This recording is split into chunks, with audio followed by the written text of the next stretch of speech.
नमस्कार। Sanskrit online classes में आप सभी का स्वागत है।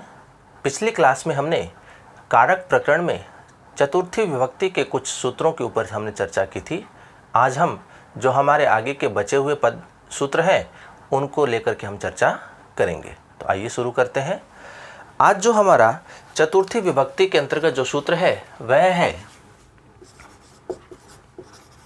क्रुद्ध, द्रुह,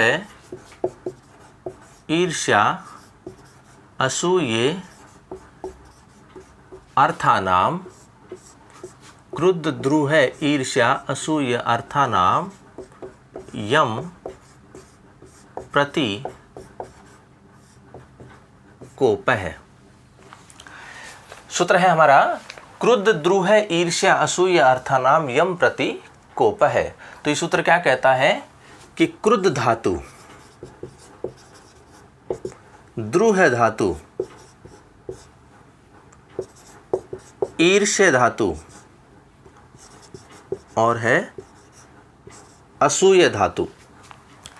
तो कहते हैं कि क्रुद्ध, द्रुह, ईर्ष्य और असूय इन अर्थों वाली धातु या इनके समान अर्थ वाली धातुओं के योग में यम प्रति अर्थात जिसके प्रति या जिसके लिए कोपः क्रोध किया जाता है उसमें क्या करते हैं, हम चतुर्थी विभक्ति का प्रयोग करते हैं। क्रुद्ध धातु का योग हो या द्रुह धातु का योग हो या ईर्ष्य धातु का योग हो या असूय धातु का योग हो या इनके समान अर्थ वाली अन्य धातुओं का योग हो, तो जिसके प्रति क्रोध किया जाता है उसमें चतुर्थी विभक्ति होती है। तो क्रुद्ध धातु का मतलब क्या हो गया, क्रोध करना। द्रुह धातु का अर्थ होता है वैर रखना। ईर्ष्य धातु का मतलब हो गया ईर्ष्या करना। और असूय का मतलब हो गया गुणों में दोष निकालना। तो ये सूत्र कहता है क्रुद्ध धातु, द्रुह धातु, ईर्ष्य धातु, असूय धातु इन धातुओं के योग में या इनके समान अर्थ वाली धातुओं के योग में जिनके प्रति या जिनके लिए क्रोध किया जाता है उनमें चतुर्थी विभक्ति का प्रयोग किया जाता है। तो क्रुद्ध धातु का अर्थ होता है क्रोध करना, द्रुह धातु का अर्थ होता है वैर रखना, ईर्ष्य धातु का अर्थ होता है ईर्ष्या करना, असूय धातु का अर्थ होता है गुणों में दोष निकालना। तो देखिए इनको उदाहरण से स्पष्ट करते हैं।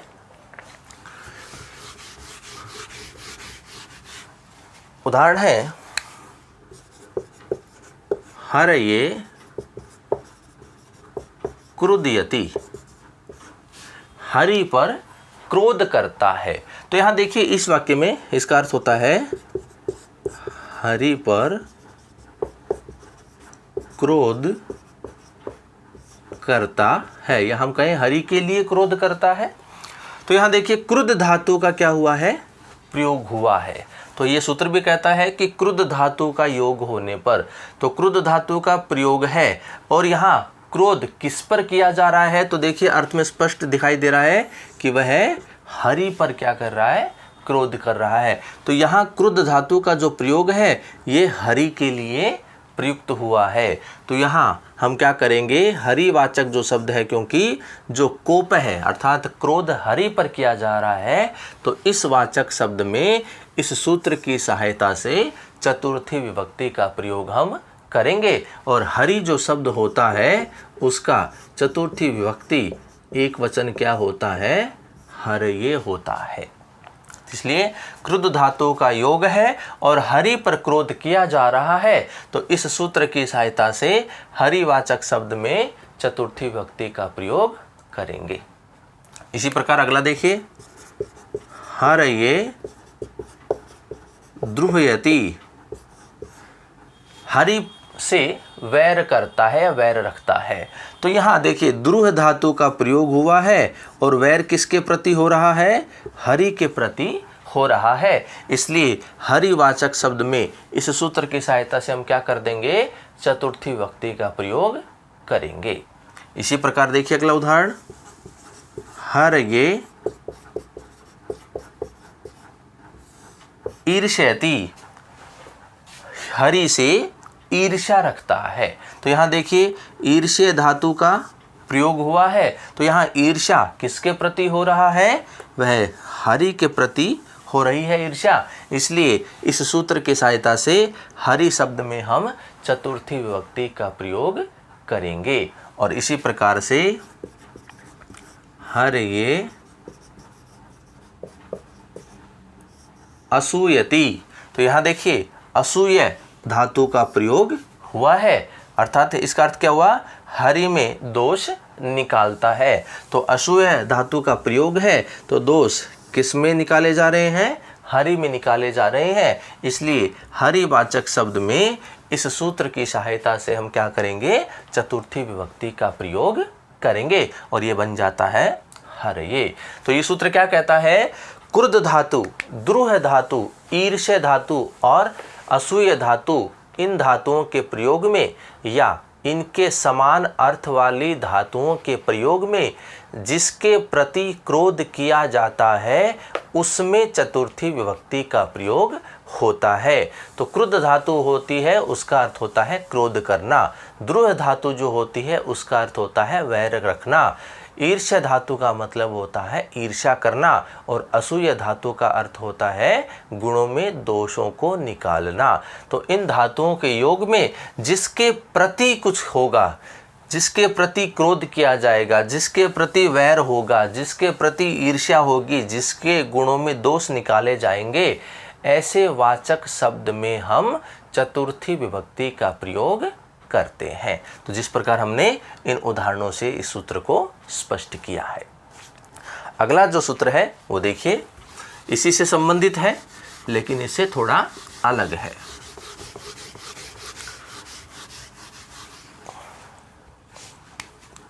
अगला सूत्र है क्रुद्ध द्रुहो रूप सृष्टयो। क्रुद्ध द्रुहो रूप सृष्टयो।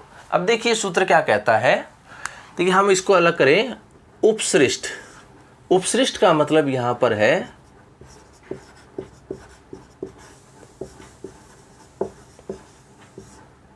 उपसर्ग युक्त। उपसृष्ट का मतलब है उपसर्ग युक्त, उपसृष्टयो कर्म, ऐसे पूरा सूत्र ये है कर्म।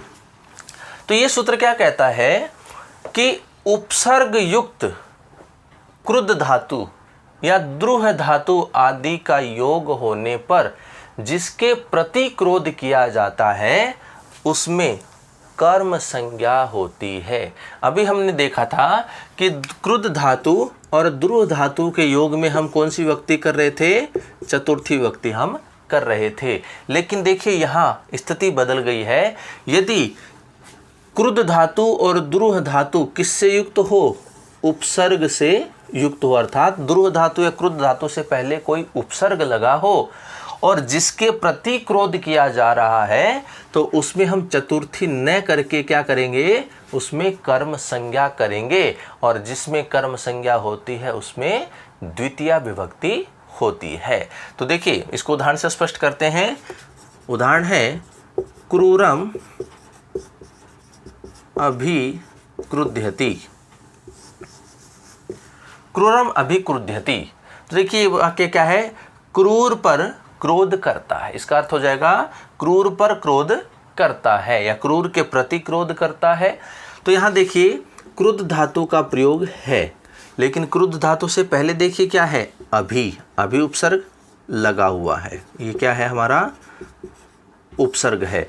तो यहाँ क्रुद्ध धातु क्या है, उपसर्ग से युक्त है। तो क्रूर पर क्रोध करता है, तो यहाँ क्रोध किसके प्रति हो रहा है, क्रूर के प्रति हो रहा है। तो क्रूर के लिए क्रोध हो रहा है तो हम क्या करेंगे, इसमें कर्म संज्ञा करेंगे और जैसे ही कर्म संज्ञा होती है कर्मणि द्वितीया से क्या हो जाती है, उसमें द्वितीय विभक्ति होती है और ये क्या बन गया, क्रूरम। तो देखिए हमारा यहाँ क्रूरम है। तो ए तो यहाँ इसके साथ चला गया, मैं यहाँ हलंत के रूप में बचा है।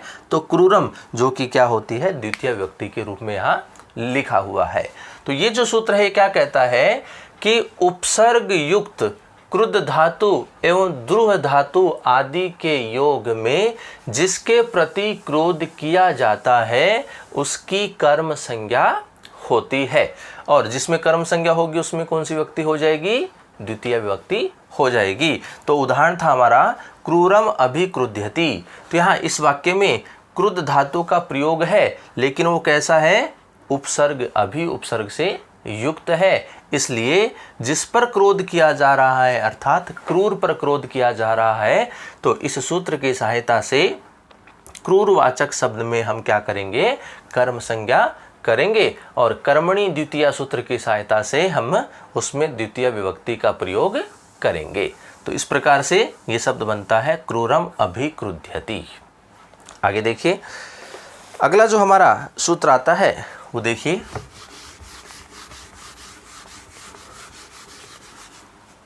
अगला हमारा वार्तिक है, सूत्र नहीं है, वार्तिक है, जो कि कात्यायन के द्वारा लिखा गया है। तो अगला वार्तिक है तादर्थे चतुर्थी वाच्यम। तादर्थे चतुर्थी वाच्यम। तादर्थे, तादर्थे का अर्थ क्या होता है, तो तादर्थे का होता है प्रयोजन, या हम कहें जिसके लिए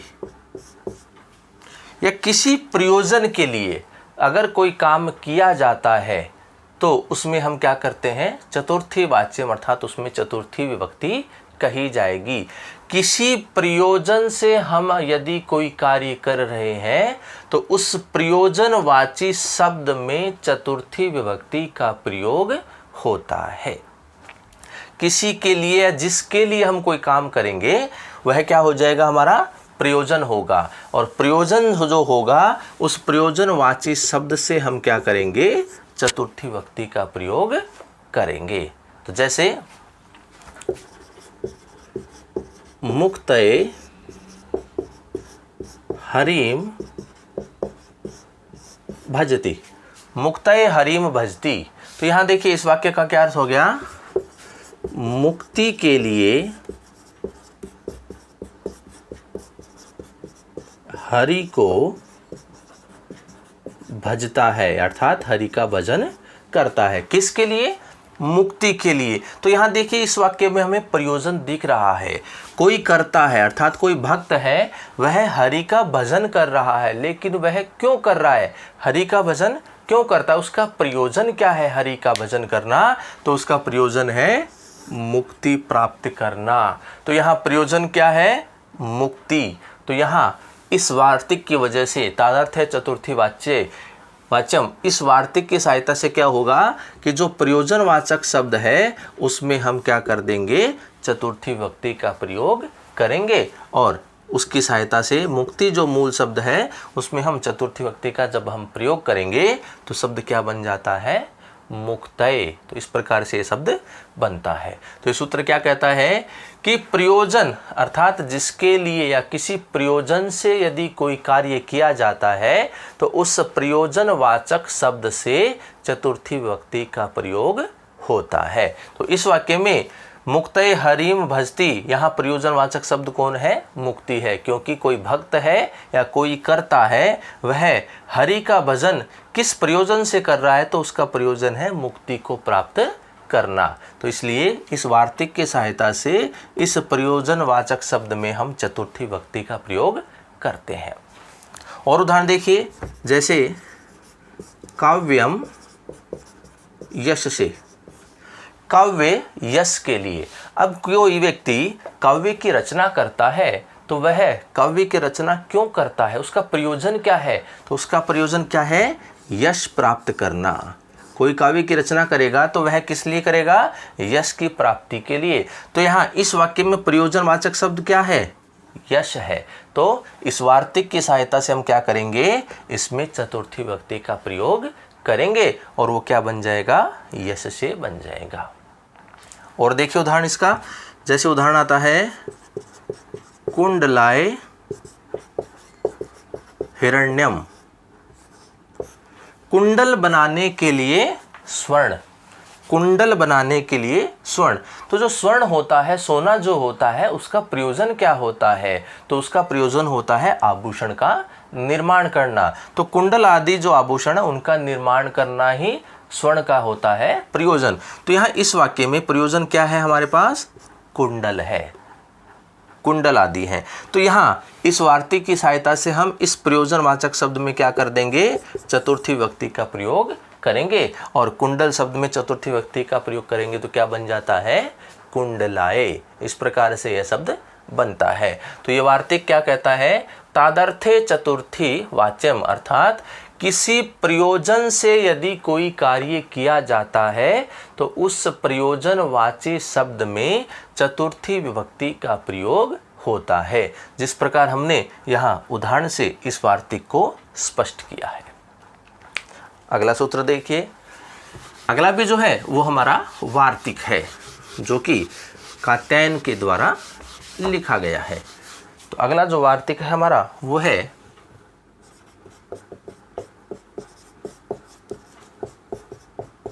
हित योगे च, हित योगे च। तो ये सूत्र क्या कहता है? ये वार्तिक क्या कहता है? हित योगे च, अर्थात हित के योग में, च अर्थात और का मतलब हम अभी चतुर्थी विभक्ति की बात कर रहे हैं। तो यहाँ च से तात्पर्य हो जाएगा चतुर्थी विभक्ति। तो ये कहता है हित योगे च, हित के योग में चतुर्थी विभक्ति होती है, हित के योग में चतुर्थी विभक्ति होती है। तो वाक्य में यदि हमें हित शब्द का प्रयोग कहीं दिखाई देता है तो वह हित जिसके लिए भी होता है, वह हित जो शब्द है वह जिसके लिए प्रयुक्त हुआ है, उस वाचक शब्द में हम क्या करेंगे? चतुर्थी विभक्ति का प्रयोग करेंगे। तो जैसे उदाहरण आता है हमारा ब्राह्मणाय हितम, ब्राह्मणाय हितम, ब्राह्मण के लिए कल्याणकारी या हितकारी।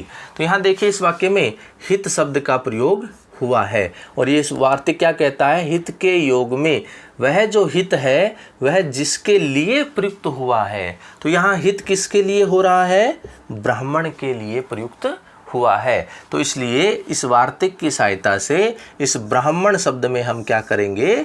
चतुर्थी विभक्ति का प्रयोग करेंगे। और ब्राह्मण में चतुर्थी विभक्ति का जब हम प्रयोग करेंगे तो शब्द क्या बनेगा? ब्राह्मणाय शब्द बनता है। तो ये वार्तिक कहता है हित के योग में चतुर्थी विभक्ति का प्रयोग होता है, जैसा हमने यहाँ उदाहरण में स्पष्ट किया है। अगला सूत्र देखिए।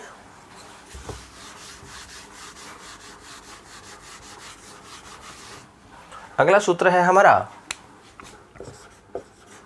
नमः स्वस्ति स्वाहा स्वधा अलम वसट योगाच। नमः स्वस्ति स्वाहा स्वधा अलम वसट योगा च। ये सूत्र क्या कहता है? नमः स्वस्ति स्वाहा स्वधा वसट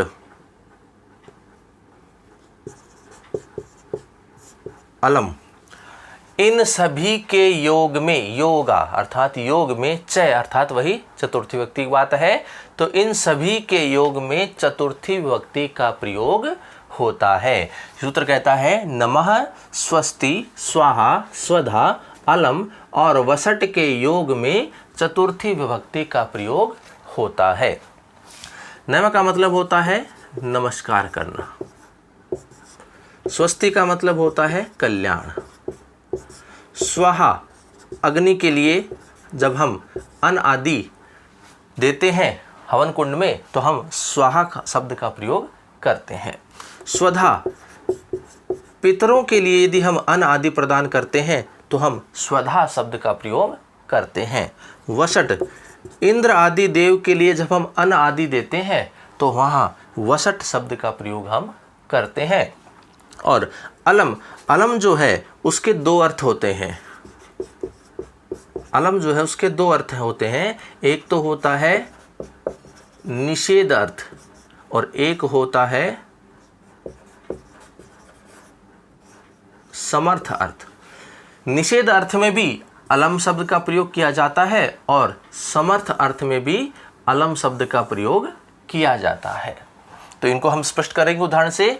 तो ये सूत्र कहता है नमः, स्वस्ति, स्वाहा, स्वधा, अलम, वसट, इन सभी के योग में चतुर्थी विभक्ति का प्रयोग होता है। तो देखिए किस प्रकार से होता है, उदाहरण से स्पष्ट करते हैं। जैसे उदाहरण है हमारा हरये नमः, हरि को नमस्कार या हरि के लिए नमस्कार। तो यहाँ देखिए इस वाक्य में नमः शब्द का प्रयोग हुआ है, तो इसलिए यह नमः किसके लिए प्रयुक्त हुआ है, हरि के लिए प्रयुक्त हुआ है। इसलिए हरि शब्द में इस सूत्र की सहायता से चतुर्थी विभक्ति का प्रयोग हम करेंगे और ये क्या बन जाता है, हरये। इस प्रकार यह शब्द बनता है, हरये नमः। इसी प्रकार से प्रजाभ्यः स्वस्ति, प्रजाभ्यः स्वस्ति, प्रजाओं का कल्याण हो, प्रजाओं का कल्याण हो। तो यहाँ इस वाक्य में स्वस्ति शब्द का प्रयोग हुआ है, तो यहाँ कल्याण किसके लिए हो रहा है, वह प्रजा के लिए हो रहा है। तो इसलिए प्रजा जो शब्द है उसमें हम चतुर्थी विभक्ति का प्रयोग करेंगे। प्रजाओं अर्थात बहुवचन का प्रयोग है, तो हमने यहाँ बहुवचन का रूप लिखा है प्रजाभ्यः। इसलिए स्वस्ति शब्द का योग होने पर प्रजा शब्द में इस सूत्र की सहायता से चतुर्थी विभक्ति का प्रयोग हुआ है। इसी प्रकार देखिए अग्नये स्वाहा, अग्नि के लिए अन्न आदि, है ना, अग्नि के लिए अन्न आदि। तो यहाँ स्वाहा शब्द का प्रयोग हुआ है, तो यहाँ स्वाहा किसके लिए हुआ है, अग्नि के लिए प्रयुक्त हुआ है। तो यहाँ इस सूत्र की सहायता से हम क्या कर देंगे, अग्नि शब्द में चतुर्थी विभक्ति का प्रयोग करेंगे और ये क्या बन जाता है, अग्नये, अग्ने स्वाहा। इसी प्रकार से पितृभ्यः स्वधा, पितृभ्यः स्वधा, पितरों के लिए अन्न आदि। तो यहाँ स्वधा शब्द का प्रयोग हुआ है, तो किसके लिए हुआ है, पितृ शब्द के लिए हुआ है। तो इसलिए इस सूत्र की सहायता से हम क्या करेंगे, स्वधा शब्द का योग होने पर पितृ शब्द में चतुर्थी विभक्ति का प्रयोग करेंगे। तो यहाँ अर्थ में है पितरों अर्थात बहुवचन की बात है, तो हम यहाँ बहुवचन का रूप लिखते हैं। तो क्या बन गया, पितृभ्यः स्वधा, पितरों के लिए अन्न आदि। इसी प्रकार से वषट के लिए है, तो ये आता है इंद्राय वषट, इंद्राय वषट। तो कहते हैं इंद्र आदि के लिए अन्न आदि, इंद्र के लिए अन्न आदि। तो यहाँ वषट शब्द का प्रयोग हुआ है, तो किसके लिए हुआ है, इंद्र के लिए हुआ है। तो इस सूत्र की सहायता से इंद्र शब्द में हम चतुर्थी विभक्ति का प्रयोग करते हैं और ये बनता है इंद्राय वषट। अब हम देखते हैं अलम शब्द को लेकर के। तो अलम जो शब्द है उसके दो अर्थ होते हैं, एक तो होता है निषेध अर्थ और एक होता है समर्थ अर्थ। तो सबसे पहले हम निषेध अर्थ को देखते हैं। निषेध अर्थ के लिए वाक्य होगा तो अलम विवादेन। अगर निषेध अर्थ का प्रयोग कर रहे हैं, निषेध अर्थ में अलम का यदि प्रयोग हो रहा है तो वहां हम क्या करेंगे, तृतीया विभक्ति का प्रयोग करेंगे। अलम शब्द का प्रयोग यदि निषेध अर्थ में हो रहा है तो हम क्या करेंगे, अलम के योग में तृतीया विभक्ति का प्रयोग करेंगे। तो जैसे उदाहरण है हमारा अलम विवादेन, विवाद मत करो, मना कर रहा है, निषेध का अर्थ आ रहा है। तो यहाँ देखिए अलम किसके लिए प्रयुक्त हो रहा है, विवाद के लिए, विवाद मत करो। तो यहाँ हमने लिख दिया अलम विवादेन। क्यों, क्योंकि निषेध अर्थ में अलम के योग में तृतीया विभक्ति का प्रयोग होता है। तो इसलिए हमने विवादेन इस प्रकार से लिखा है। तो अलम का यहाँ जो योग होगा वहाँ तृतीय विभक्ति भी होगी और चतुर्थी विभक्ति भी होती है। अगर निषेध अर्थ में है तो तृतीय विभक्ति का प्रयोग करेंगे और समर्थ अर्थ में है तो हम क्या करेंगे, चतुर्थी विभक्ति का प्रयोग करेंगे। ठीक है, तो ये तृतीय विभक्ति का उदाहरण हो गया अलम विवादेन। अब बात करते हैं समर्थ अर्थ के लिए। तो देखिए दैत्यभ्यः हरि अलम। दैत्यभ्यः हरि अलम। दैत्यभ्यः, दैत्यों में हरि समर्थ है। दैत्यों में हरि समर्थ है।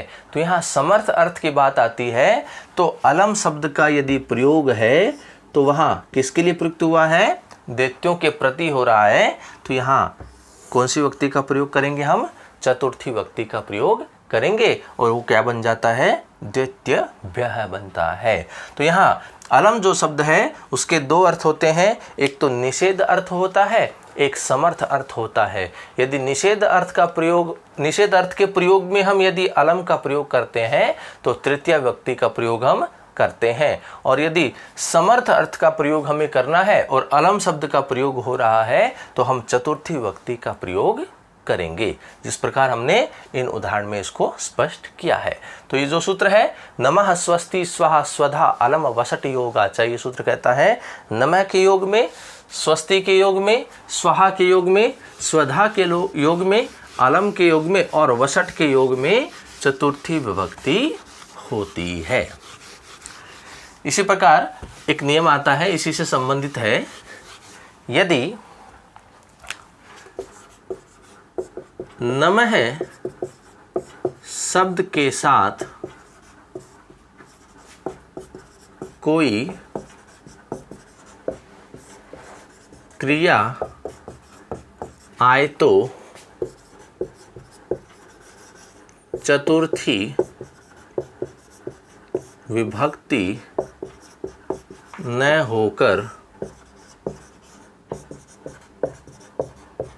कर्म संज्ञा अर्थात द्वितीय विभक्ति का प्रयोग होता है। तो देखिए क्या कहता है कि नमः शब्द के साथ में यदि कोई क्रिया आ जाए, तो अभी हमने पढ़ा था कि नमः शब्द के योग में कौन सी विभक्ति होती है, चतुर्थी विभक्ति होती है। लेकिन यहाँ देखिए स्थिति बदली है, यदि नमः शब्द के साथ में कोई क्रिया आ जाए तो फिर वहाँ चतुर्थी विभक्ति नहीं होती है। तो उसके स्थान पे हम क्या करेंगे, कर्म संज्ञा अर्थात तो उसमें हम द्वितीय विभक्ति का प्रयोग करते हैं। जैसे उदाहरण आता है हमारा नमस्करोति देवान, देवताओं को नमस्कार करता है या देवताओं को नमस्कार है। तो यहाँ देखिए नमः शब्द का प्रयोग तो हुआ है, लेकिन वो किसके साथ में हुआ है, कोई क्रिया है, अर्थात करोति जो क्रिया है हमारी क्रिया धातु है उसके साथ में प्रयुक्त हुआ है। क्रिया का योग है यहाँ पे साथ में, किसके, नमः शब्द के। तो नमः शब्द के साथ में यदि कोई क्रिया आती है तो नमस्कार अर्थात न जिसके लिए प्रयुक्त हुआ है उसमें हम चतुर्थी न करके क्या करते हैं, द्वितीय विभक्ति का प्रयोग करते हैं। और इसीलिए हमने यहाँ क्या लिखा है, देखिए देवान द्वितीय विभक्ति बहुवचन, देवताओं को नमस्कार है या देवताओं को नमस्कार करता है। तो ये जो इस नियम से क्या होगा, यदि नमः शब्द के साथ में कोई क्रिया आती है तो चतुर्थी विभक्ति न होकर के द्वितीय विभक्ति का प्रयोग किया जाता है, जैसा हमने इस उदाहरण में स्पष्ट किया है। तो इस प्रकार से ये हमारे आज के चतुर्थी विभक्ति से संबंधित सूत्र थे, और इसी प्रकार हमारे चतुर्थी विभक्ति के महत्वपूर्ण सूत्र जो हैं वो समाप्त होते हैं। अगली क्लास में हम पंचमी विभक्ति को लेकर के चर्चा करेंगे। तो आज की क्लास में इतना ही, धन्यवाद।